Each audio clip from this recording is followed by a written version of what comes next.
twakiriye umunyamabanga wa leta muri Minisiteri y'Uburezi Madame Irere Claudette tubahaye ikaze mu makuru ya Televiziyo Rwanda. Murakoze.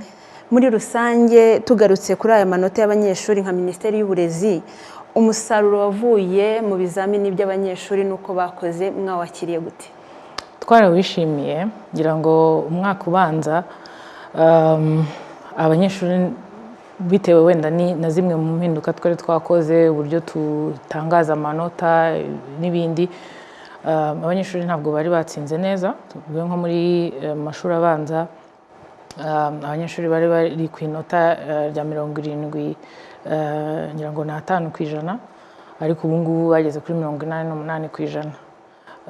Muri mu mashuri yisumbuye iyo twita tronc-commun cyangwa O level, abanyeshuri bahoze bari ku kigero cya bakiri muri 64%, ubu ngubu bageze kuri 85%. Muri rusange umusaruro wavuyemo ni uwo kwishimirwa.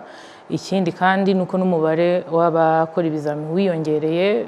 Iyo wiyongereye n'abatsinda bakiyongera, kuri twebwe bigaragaza ko abanyeshuri bakurikiye kandi bakoze iyo bwabaga. Amanota yatangajwe agaragaza ko abanyeshuri batsinze bava mu mashuri abanza bajya mu yisumbuye biyongereyeho 57,000. Nta mpungenge zihari ku byumba by'amashuri wenda nuko bizakoreshwa mu mwaka w'amashuri ukurikiyeho? Byarateguwe, byaratunganyijwe? Iyo dushyize amanota hanze tuba twiteguye ko hagiye noneho gukurikiraho ikirebana n'ibyumba n'ibyo. By'umwihariko ibya mbere turabivuga, turabizi ababyeyi muri iyi minsi ntabwo baba bishimiye aho rimwe na rimwe abanyeshuri twabohereje, ariko nk'uko dukomeza kubisubiramo mu mashuri abanza, mu bajya muri segonderi cyangwa se abatangira umwaka wa mbere w'amashuri yisumbuye, dufite ibyumba gusa by'abanyeshuri 17,000, mu gihe abatsinze barenga 200,000. Ntabwo rero bishoboka.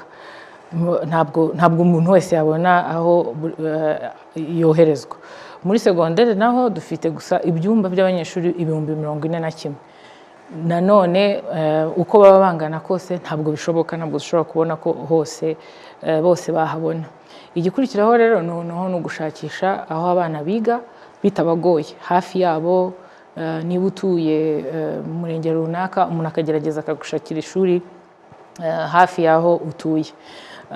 Byumvikane rero ko dufata umwanya, ari nayo mpamvu tugerageza gutangaza ibizamini hakiri kare, kugira ngo noneho dukorane n'inzego zose bireba, turebe aho imyanya yose twayikura kugira ngo abanyeshuri bige neza. Imibare mugarutseho igaragaza neza ikibazo gihari, ariko wenda hari abatinda kumva cyangwa se bakaba bumva ko hakiri uburenganzira ku bana babo bagomba kujya muri ya mashuri biga bacumbikiwe. Icyo mwabwira ababyeyi babandi bagifite impungenge bavuga bati umwana wanjye yagombaga kujya mu ishuri rimucumbikira ni iki?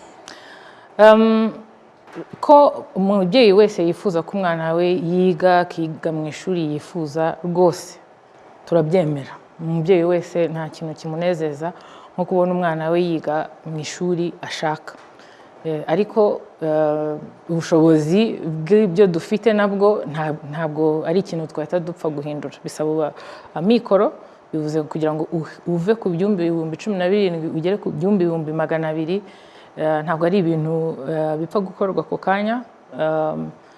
Icyo twabasaba ni ugukorana natwe.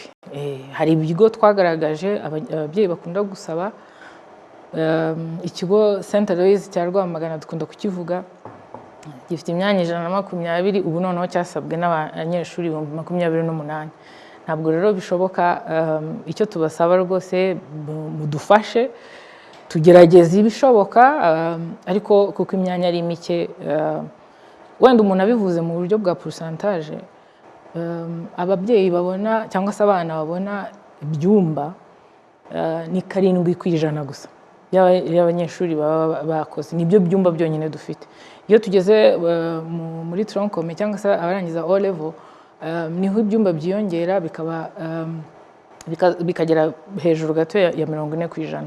Ubwo rero nta kintu umuntu aba atakoze hashoboka, nuko gusa tudafite ibihagije.